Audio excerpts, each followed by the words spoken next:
Hello everyone, welcome back in economic class. Today we are going to discuss about the total production, average production and marginal production. Last topic में हमने concept of production chapter में production, what is the meaning of production, ठीक है, and what are the various factors of production like land, labor, capital, entrepreneurship, technology and management के बारे में discuss किया था. फिर उसके बाद जो हमारा आज का टॉपिक है वो है chapter concept of production,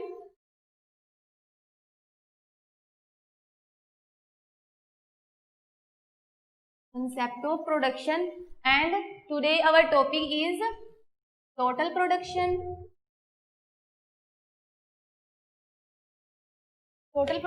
average production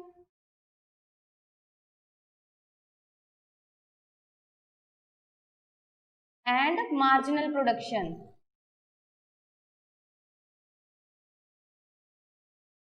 Sorry, total product, average product and marginal product. Clear है? तो firstly what is total product, ठीक है. टोटल प्रोडक्शन क्या होती है? The total production of all final goods and services produced in a specific time period using all the factors of production is called total production. Total production क्या होती है? जो 1 year में, ठीक है, स्पेसिफिक टाइम पीरियड, लाइक जैसे कि कोई भी प्रोड्यूसर है उसने टाइम पीरियड सेटअप किया होता है कि 1 ईयर में उसने प्रोडक्शन करनी है, 2 ईयर में, 8 मंथ्स में कंप्लीट करनी है.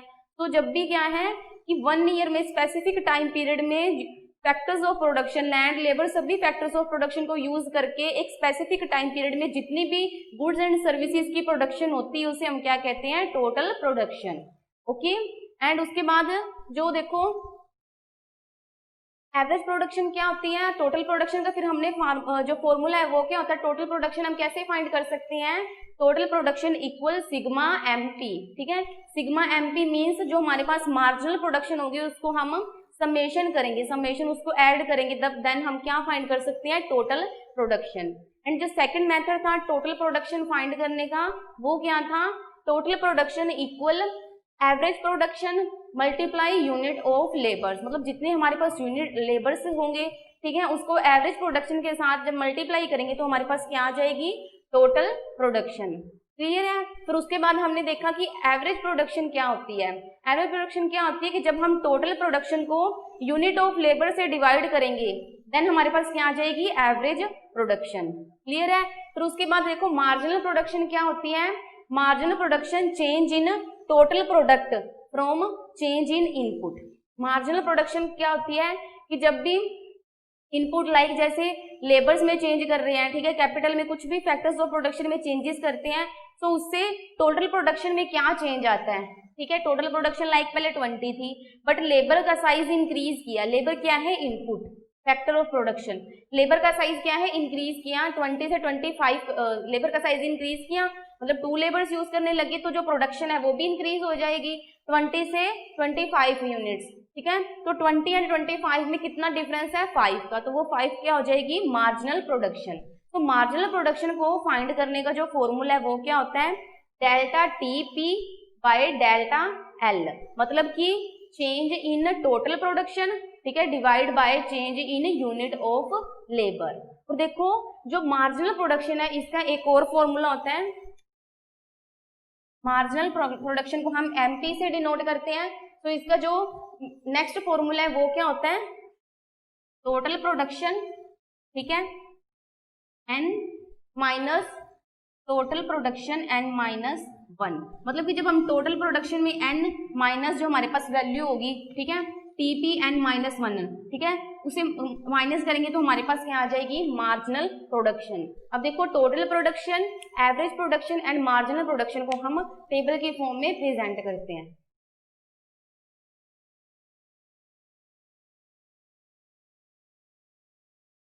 यहाँ पे हमने लिया लैंड का साइज, लैंड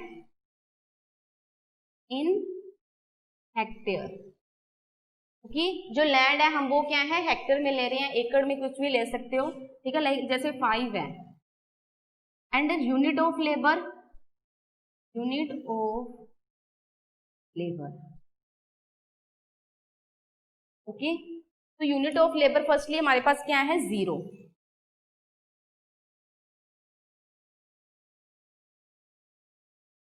यहाँ पे हम लेंगे total production, average production and marginal production. अब देखो फर्स्टली हमने क्या है, टोटल प्रोडक्शन फाइंड करनी है। क्लियर है? यहाँ पे देखो हमने क्या किया कि जो लैंड है, ठीक है, लैंड के साइज में, लैंड क्या है, एक फिक्स्ड फैक्टर है, ठीक है, तो लैंड में हम क्या है, चेंजेस नहीं कर रहे हैं। लैंड का साइज कितना है, 5 हेक्टेयर 5 हेक्टेयर 5 हेक्टेयर, बट जो यूनिट ऑफ लेबर है, ठीक है, उसमें चेंजेस कर रहे हैं, लाइक जैसे 1 2 3 4 5 6 7। क्लियर है? अब देखो हमने टोटल प्रोडक्शन फाइंड करनी है, तो जस्ट हमने अज्यूम किया कि हमारे पास जो मार्जिनल प्रोडक्शन है वो है 0, ठीक है, 1 लेबर पे 5, ठीक है, फिर उसके बाद 7, थर्ड यूनिट ऑफ लेबर पे 9, उसके बाद फिर से 7, 0 5 7 9 7, ठीक है, एंड उसके बाद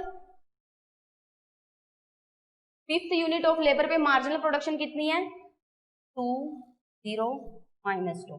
तो ये जस्ट हमने अज्यूम किया कि हमारे पास जो मार्जिनल प्रोडक्शन है वो हमें गिवन की हुई है 0 5 7 9 7 2 0 -2। क्लियर है? अब हमने देखो टोटल प्रोडक्शन फाइंड करनी है, तो टोटल प्रोडक्शन को फाइंड करने का जो फॉर्मूला है वो क्या होता है, समेशन एमपी।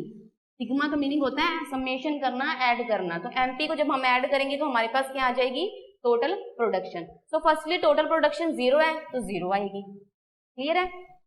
फिर 0 में हम 5 को ऐड करेंगे, 5, ठीक है, फिर 0 5 और 7 को ऐड करेंगे तो इन तीनों को ऐड करेंगे 12, ठीक है, फिर 5 7, ठीक है, पहले हमने 0 को ऐड किया तो 0 को तो कुछ भी नहीं आएगा, 0 ही आएगा, 0 + 5 5, ठीक है, 5 + 7 12, ठीक है, 5 + 7 + 9 कितने हो जाएंगे, 21, 12 और 9 21, तो उसके बाद 5 + 7 + 9 + 7 तो कितना हो जाएगा, 28, ठीक है, फिर 5 + 7 + 9 + 7 + 2 30, फिर 30 में 0 को ऐड करेंगे 30, फिर 30 में जो इसको हमने प्लस करना है बट हमें नेगेटिव दी हुई है मार्जिनल प्रोडक्शन -2, ठीक है, तो 30 में से हम समेशन करते हैं, 30 + -2 है, प्लस माइनस माइनस तो हमारे पास कितनी आ जाएगी, जो टोटल प्रोडक्शन है वो आ जाएगी 28। देखो ये टोटल प्रोडक्शन को फाइंड आउट करने का फॉर्मूला होता है। क्लियर है? फर्स्टली हमने देखो जो एमपी है वो कितनी थी हमारे पास 0, तो जो टोटल प्रोडक्शन है वो भी 0 आ जाएगी, ठीक है, फिर उसके बाद जो एमपी है हमारे पास है वो कितनी हो जाएगी, 0 + 5, ठीक है, फिर उसके बाद हम क्या करेंगे, 0 + 5 + 7 12, ठीक है, तो जो टोटल प्रोडक्शन है वो कितनी हो जाएगी 12, फिर उसके बाद हम क्या करेंगे, इसमें ये 9 को ऐड कर देंगे, ठीक है, फिर कितनी हो जाएगी टोटल प्रोडक्शन 21, ठीक है, फिर इसमें इस 7 को ऐड कर देंगे तो 28 हो जाएगी टोटल प्रोडक्शन, फिर उसके बाद हम 2 को ऐड कर देंगे, देन 30 हो जाएगी टोटल प्रोडक्शन, फिर उसके बाद 0 को ऐड करेंगे, 30 + 0 30, फिर उसके बाद जो -2 है इसे ऐड करेंगे तो प्लस माइनस माइनस, एंड जो हमारे पास टोटल प्रोडक्शन है वो कितनी आ जाएगी 28। तो फर्स्ट टोटल प्रोडक्शन को फाइंड आउट कैसे करते हैं, marginal production, sigma summation of marginal production. और देखो कि हमने जो नेक्स्ट फॉर्मूला था उसके अकॉर्डिंग टोटल प्रोडक्शन कैसे फाइंड करते हैं, AP average production multiply unit of labour, labour की यूनिट के साथ करते हैं। अब देखो कि हमें जो एवरेज प्रोडक्शन है वो गिवन की हुई है, लाइक जैसे 0, ओके, 5 6 7, 28 पे कितनी है 7 6 5 4, तो ये भी जस्ट हमने टोटल प्रोडक्शन फाइंड करनी है, तो उसके लिए हमने क्या है ये अज्यूम किया कि जो एपी है वो हमारे पास कितनी है 0 5 6 7 7 6 5 4। अब देखो कि टीपी टोटल प्रोडक्शन कैसे फाइंड करते हैं, AP multiply unit of labour. Firstly AP हमारे पास कितना है 0, यूनिट ऑफ लेबर है 0, तो जो टोटल प्रोडक्शन है वो भी कितनी होगी 0। सेकंड नंबर पे एपी हमारे पास कितना है 5 एंड यूनिट ऑफ लेबर कितनी है 1, तो जो टोटल प्रोडक्शन है वो भी कितनी होगी 5। अब सेकंड देखो कि जो एवरेज प्रोडक्शन है वो कितनी है 6, एंड यूनिट ऑफ लेबर 2, तो जो टोटल प्रोडक्शन है वो कितनी हो जाएगी 12। फिर उसके बाद जो एवरेज है वो कितनी है, average production 7 and unit of labour है 3, तो जो टोटल प्रोडक्शन है वो कितनी हो जाएगी 21। तो ये इसके थ्रू हम क्या है, 2 मेथड्स के थ्रू हम टोटल प्रोडक्शन को फाइंड आउट कर सकते हैं। अब देखो नेक्स्ट है कि एवरेज प्रोडक्शन को कैसे फाइंड करते हैं। एवरेज प्रोडक्शन, तो एवरेज प्रोडक्शन को फाइंड आउट करने का फॉर्मूला है total production by unit of labour. Total production को यूनिट ऑफ लेबर से डिवाइड करेंगे, देन हमारे पास क्या आ जाएगी एवरेज प्रोडक्शन। अब देखो लाइक जैसे हमने एवरेज प्रोडक्शन हमें गिवन नहीं की हुई है, तो एवरेज प्रोडक्शन कैसे फाइंड करेंगे, टीपी, टोटल प्रोडक्शन कितनी है 0 एंड जो यूनिट ऑफ लेबर है वो भी कितनी है 0, तो जो एवरेज प्रोडक्शन है वो कितनी हो जाएगी 0।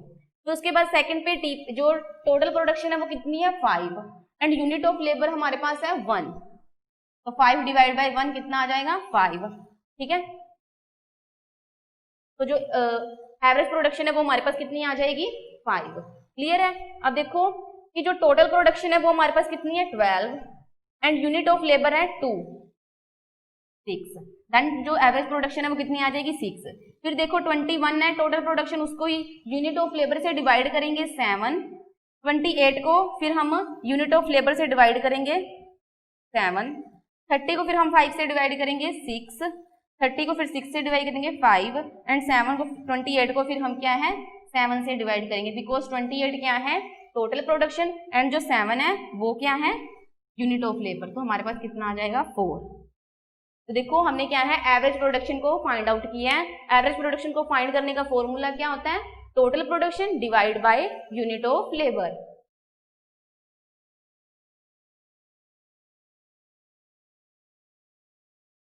अब देखो मार्जिनल प्रोडक्शन कैसे फाइंड करते हैं।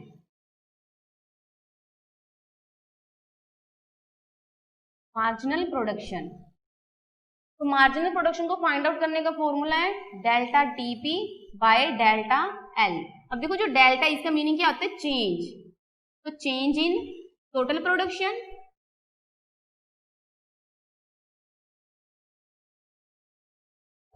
Divide by change in labour, unit of labour, clear है। अब देखो फर्स्ट में हमें जो यूनिट ऑफ लेबर है एंड टोटल प्रोडक्शन है 0 गिवन की हुई है, तो एवरेज प्रोडक्शन भी 0 ही होगी एंड एमपी है वो भी क्या है 0 होगी, बिकॉज जो प्रोडक्शन करने के लिए लेबर क्या है 0 यूज हो रहे हैं। तो जो हम टोटल प्रोडक्शन फाइंड करेंगे, एवरेज प्रोडक्शन फाइंड करेंगे, मार्जिनल प्रोडक्शन फाइंड करेंगे, वो भी 0 होगी। तो उसके बाद देखो कि जो यूनिट ऑफ लेबर है वो 0 से इंक्रीज होके 1 हो गई है, ठीक है, मतलब 1 लेबर यूज कर रहे हैं प्रोडक्शन के लिए। तो जो लेबर है उसमें कितना चेंज आया है 1 का चेंज आया है, 0 थी पहले फिर 1 हो गई एंड जो टोटल प्रोडक्शन है वो भी क्या है 0 से क्या है 5 हो गई, ओके। तो मतलब कि 5 का चेंज आया है 5, तो हमारे पास मार्जिनल प्रोडक्शन कितनी आ जाएगी 5। अब देखो नेक्स्ट, अगर हम यहाँ पे देखें तो देखो लेबर 1 था पहले, ठीक है, 1 साइज इंक्रीज हुआ है, फिर 1 से क्या है 2 हो गए हैं लेबर, ठीक है, 1 में एक लेबर और ऐड करा और कितनी यूनिट ऑफ लेबर हो गई है 2, तो मतलब 1 इंक्रीज हुआ है, फिर से लेबर में एक लेबर इंक्रीज हुआ है, ठीक है। और जो टोटल प्रोडक्शन उस पर कितना इफेक्ट पड़ा है 5 तो थी पहले प्रोडक्शन, अब कितनी हो गई है 12, तो इसमें कितना डिफरेंस आया 7 का। तो हमारे पास जो मार्जिनल प्रोडक्शन है वो कितनी आ जाएगी 7, क्लियर है। तो उसके बाद देखो फिर से 1 यूनिट ऑफ लेबर को इंक्रीज किया गया है, 2 लेबर्स प्रोडक्शन के लिए यूज हो रहे थे, अब एक और इंक्रीज कर दिया 3 हो गए, तो जो लेबर में चेंजेस आए हैं वो कितना है 1।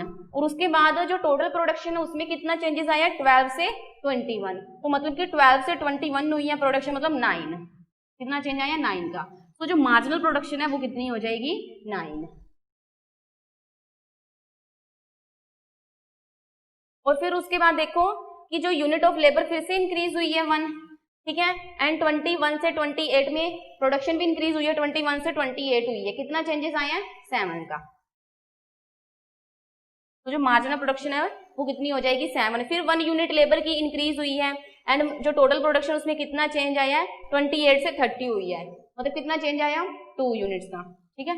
तो 2 डिवाइड बाई 1 करेंगे तो कितना आ जाएगा 2। फिर उसके बाद देखो जब लेबर का साइज इंक्रीज किया, ठीक है, तो टोटल प्रोडक्शन पे कोई इफेक्ट नहीं पड़ा। टोटल प्रोडक्शन क्या है 30 थी और 30 है, ठीक है, लेबर का साइज इंक्रीज करने से भी। तो इसीलिए जो टोटल प्रोडक्शन है वो कितनी है 0, ठीक है, 0 को 1 से डिवाइड करेंगे कितना आ जाएगा 0। क्लियर है। अब उसके बाद देखो 30 में से 28 माइनस 30, टोटल प्रोडक्शन 30 से 28 हो गई है अगर हमने जो प्रोड्यूसर है वो 1 यूनिट ऑफ लेबर इंक्रीज करता है, मतलब क्या है नेगेटिव में चली गई है। 28 में से 30 माइनस करेंगे तो कितना आ जाएगा -2। तो जो मार्जिनल प्रोडक्शन है वो कितनी हो जाएगी -2। तो ये है मार्जिनल प्रोडक्शन को फाइंड करने का फॉर्मूला। और एक और फॉर्मूला है मार्जिनल प्रोडक्शन को फाइंड करने का, TPN माइनस TPN माइनस 1। अब देखो जो टोटल प्रोडक्शन है, फर्स्टली तो जो मार्जिनल प्रोडक्शन है वो 0 आएगी बिकॉज यूनिट ऑफ लेबर क्या है 0, ठीक है। सेकंड पे हम देखते हैं कि जो टोटल प्रोडक्शन है, ठीक है, वो कितनी है, टोटल प्रोडक्शन n क्या होती है 5, ठीक है, एंड n माइनस 1 क्या कौन सा होता है, जो टोटल प्रोडक्शन का फॉर्मूला यूज करेंगे। तो टोटल प्रोडक्शन पे जो सेकंड वैल्यू है उसे हम n एज्यूम करेंगे एंड जो फर्स्ट वैल्यू है वो क्या है n माइनस 1। तो टोटल प्रोडक्शन n कितनी है 5 minus total production n minus 1 0, तो 5, ठीक है। मार्जिनल प्रोडक्शन कितनी आ जाएगी हमारे पास 5। और उसके बाद देखो फिर से ये जो n है वो इस वैल्यू को मिल जाएगा and this is n minus 1। तो हमारे पास टोटल प्रोडक्शन n कितना है 12 एंड जो n माइनस 1 है वो कितनी है 5। अब देखो 7, जो मार्जिनल प्रोडक्शन है वो कितनी हो जाएगी 7। और उसके बाद फिर से इन दोनों को हमने फाइंड कर लिया। अब देखो जो टोटल प्रोडक्शन है वो कितनी है, TPN कितना है हमारे पास 21, ठीक है, एंड TPN माइनस 1 है 12, कितना आ जाएगा हमारे पास 9। सो मार्जिनल प्रोडक्शन क्या हो जाएगी 9। तो ये अनदर मेथड है मार्जिनल प्रोडक्शन को फाइंड करने का कि जो n माइनस 1 हमने इसे नहीं मानना है फर्स्ट वैल्यू को, जो सेकंड वैल्यू होगी उसे हमने n माइनस 1 में n मानना है, ठीक है, ज्यूम करना है, एंड जो फर्स्ट वैल्यू उसे n माइनस 1 मानना है, ठीक है। तो इसके थ्रू हम क्या है मार्जिनल प्रोडक्शन फाइंड कर सकते हैं। मतलब आप दोनों मेथड से किसी भी मेथड का यूज करके आप मार्जिनल प्रोडक्शन फाइंड कर सकते हैं। अब देखो जो टोटल प्रोडक्शन है, एवरेज प्रोडक्शन है, मार्जिनल प्रोडक्शन, इसको हम डायग्रामेटिक वे में प्रेजेंट करते हैं।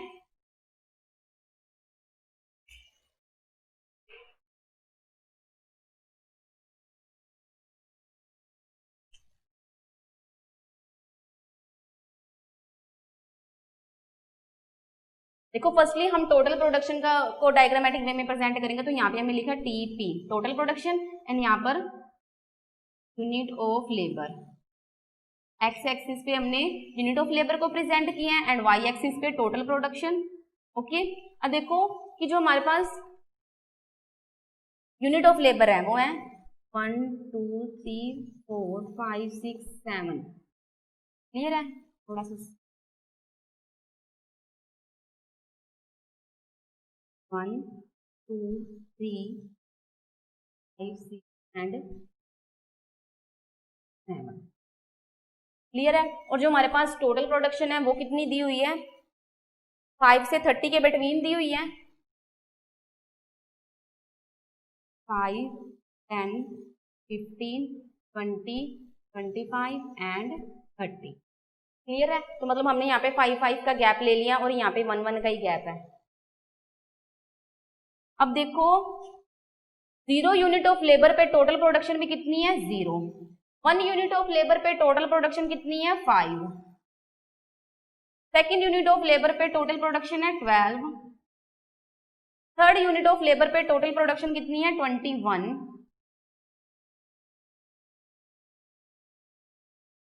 फोर्थ यूनिट पे जो टोटल प्रोडक्शन है वो कितनी है 28, फोर्थ यूनिट पे 28 एंड फिफ्थ यूनिट पे 30, सिक्स यूनिट पे भी 30 एंड उसके बाद 7 यूनिट पे क्या है 28। देखो अब इनको हम ज्वाइंट कर देंगे पॉइंट्स को।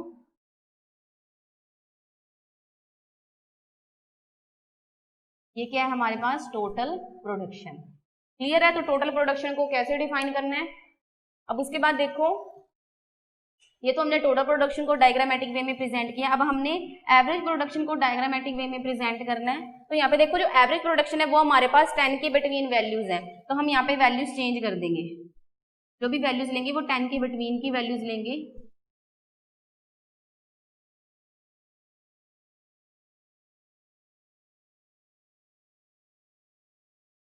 लाइक जैसे 2, 4, 6, 8 एंड 10। एंड हमने क्या फाइंड करनी है? एवरेज प्रोडक्शन को डायग्रामेटिक वे में प्रेजेंट करना है। तो इसके लिए देखो जो एवरेज प्रोडक्शन है, ठीक है, 0 यूनिट ऑफ लेबर पे एवरेज प्रोडक्शन भी कितनी है? 0। 1 यूनिट ऑफ लेबर पे एवरेज प्रोडक्शन कितनी है? 5। 2 यूनिट ऑफ लेबर पर एवरेज प्रोडक्शन कितनी है? 6। 3rd यूनिट ऑफ लेबर पे एवरेज प्रोडक्शन कितनी है? 7। 4th यूनिट ऑफ लेबर पे average production 7। 5th unit of labour पे average production 6। 6th unit of labour पे average production 5 and 7th unit of labour पे average production कितनी है? 4।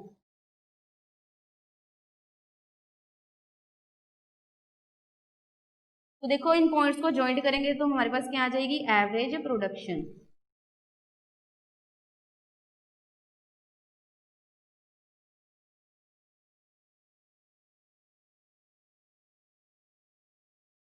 This is average production AP. तो देखो हमने एवरेज प्रोडक्शन को डायग्रामेटिक वे में प्रेजेंट किया है। अब जो लास्ट हमारे पास है एमपी, इसे हम प्रेजेंट करेंगे। तो देखो जो एवरेज प्रोडक्शन है वो क्या शो कर रही है कि पहले तो एवरेज प्रोडक्शन इंक्रीज होती है, ठीक है, फिर बाद में धीरे धीरे क्या है वो डिक्रीज हो जाती है, बट कभी भी नेगेटिव नहीं होती है एवरेज प्रोडक्शन। अब नेक्स्ट है मार्जिनल प्रोडक्शन।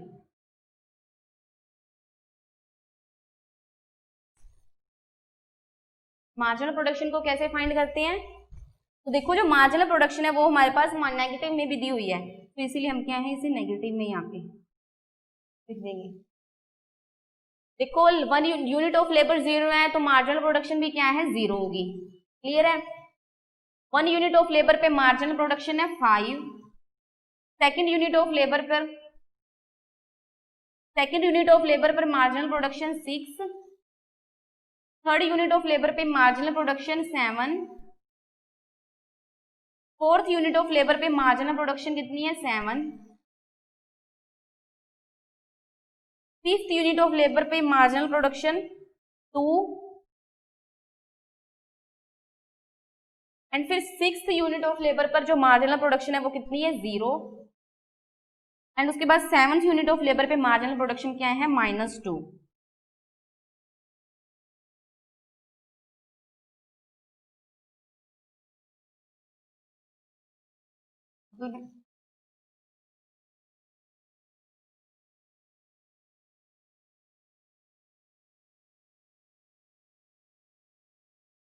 ये क्या हो जाएगी हमारी मार्जिनल प्रोडक्शन।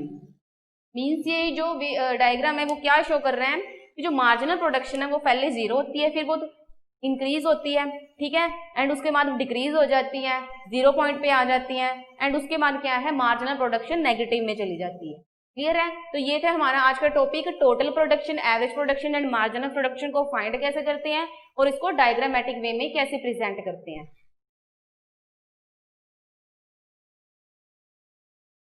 अब हमारा जो लास्ट टॉपिक है वो है law of variable proportion, most important topic. तो जो अभी हमने total production, marginal production, average production के बारे में डिस्कस किया है, सो उन्हीं से भी हम क्या है जो भी हमने डायग्राम बनाया है इन सब की तीनों कर्व को जब हम कंबाइन कर देंगे तो हमारे पास क्या आ जाएगा? Law of variable proportion. Next topic is law of variable proportion.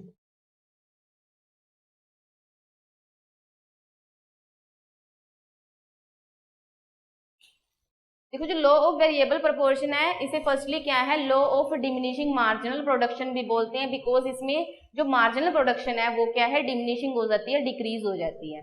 तो it is called law of diminishing marginal production. मतलब इन्होंने जो law of variable proportion, law of diminishing marginal production है, उसे क्या है, एग्रीकल्चर से रिलेटेड बताया है एंशिएंट इकोनॉमिक्स ने। बट जो मॉडर्न इकोनॉमिक्स है उन्होंने बोला है कि जो law of diminishing marginal production है वो ओनली एग्रीकल्चर सेक्टर से रिलेटेड नहीं है, वो क्या है, जो हमारे पास और भी सर्विस सेक्टर है, इंडस्ट्रियल सेक्टर है, उनसे भी रिलेटेड है। Law of variable proportion, law of diminishing marginal production. Okay, अब देखो law of, because industrial sector में भी, सर्विस सेक्टर में भी क्या होता है कि पहले तो प्रोडक्शन इंक्रीज होएगी एंड एक पॉइंट ऐसा आएगा जब प्रोडक्शन कांस्टेंट हो जाती है और उसके बाद डिक्रीज होना स्टार्ट हो जाती है, मतलब नेगेटिव हो जाती है। अब देखो लॉ ऑफ वेरिएबल प्रोपोर्शन होता है क्या है, when some factors of production are constant and some factors of production are variable, ठीक है, एंड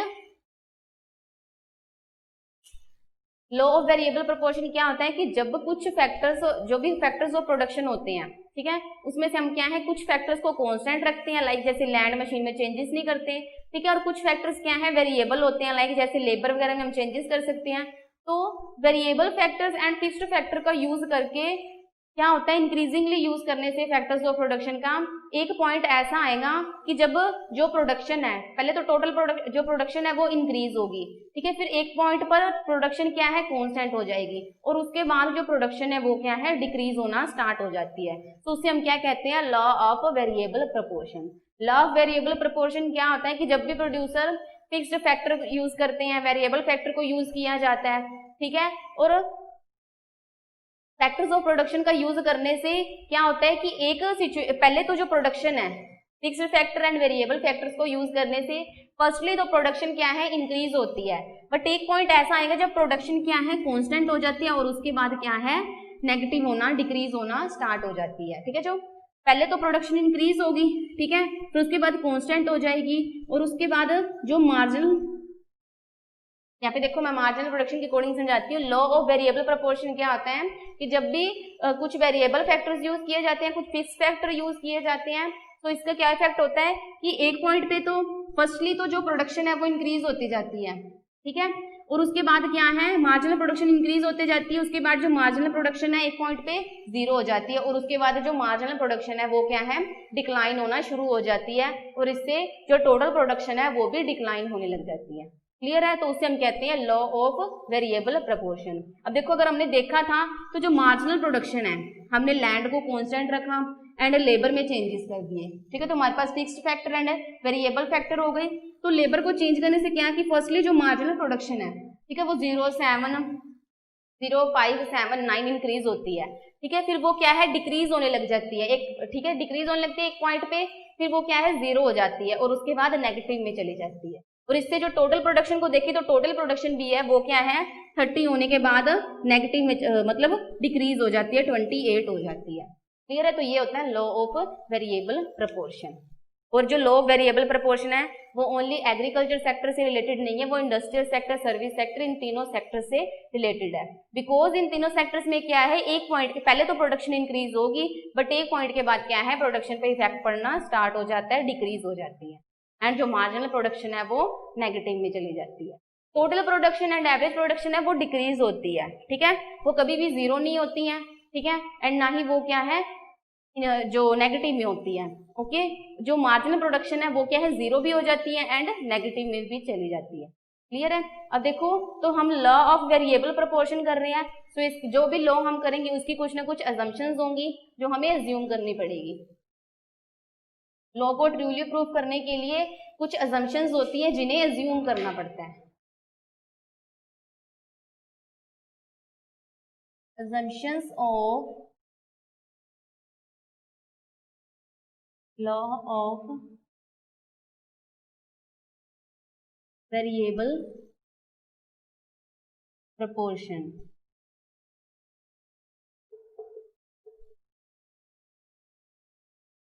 तो देखो लॉ ऑफ वेरिएबल में कौन कौन सी assumptions हैं जो अज्यूम करनी पड़ती है। फर्स्ट है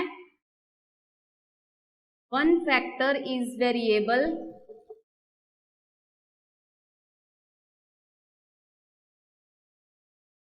while other factors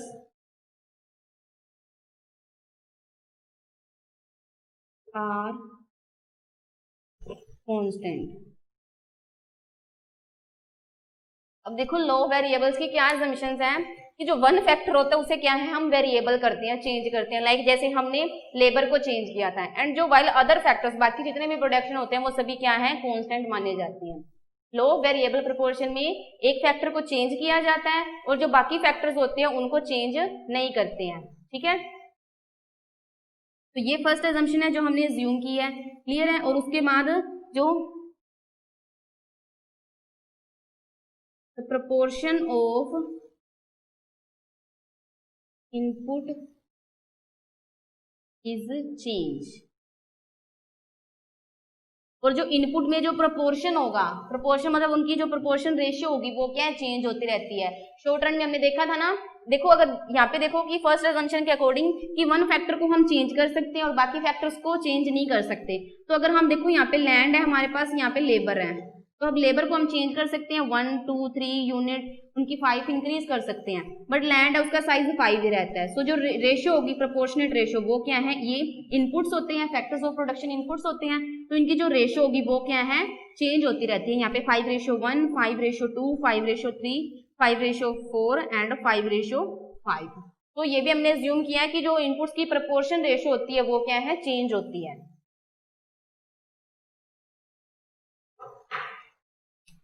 नेक्स्ट है all the units of input are homogeneous.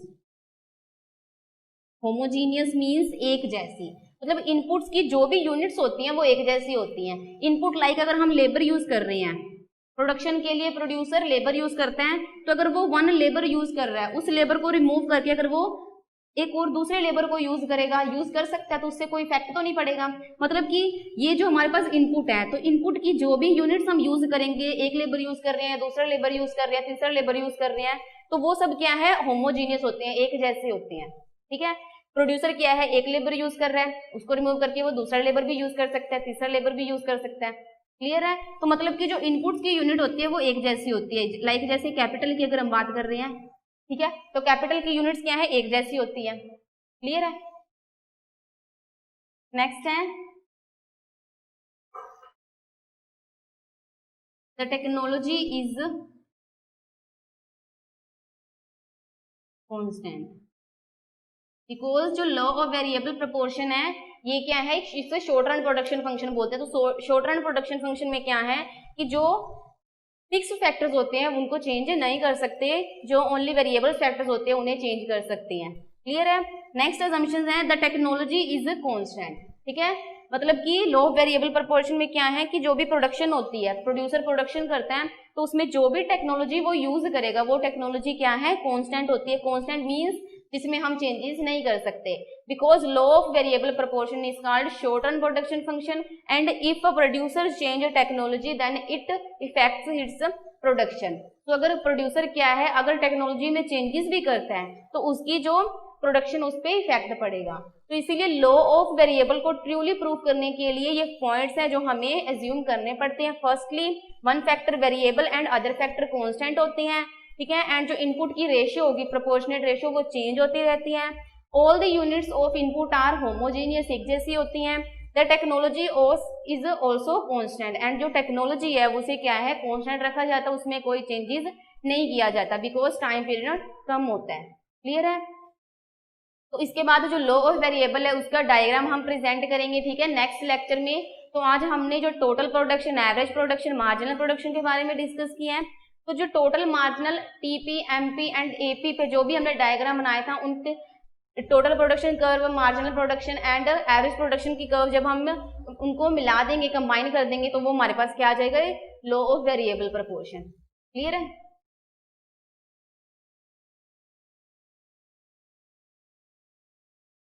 तो नेक्स्ट लेक्चर में हम कंसेप्ट ऑफ प्रोडक्शन का last topic law of variable proportion को डायग्रामेटिक वे में कैसे प्रेजेंट करते हैं उसके बारे में डिस्कस करेंगे। Thank you.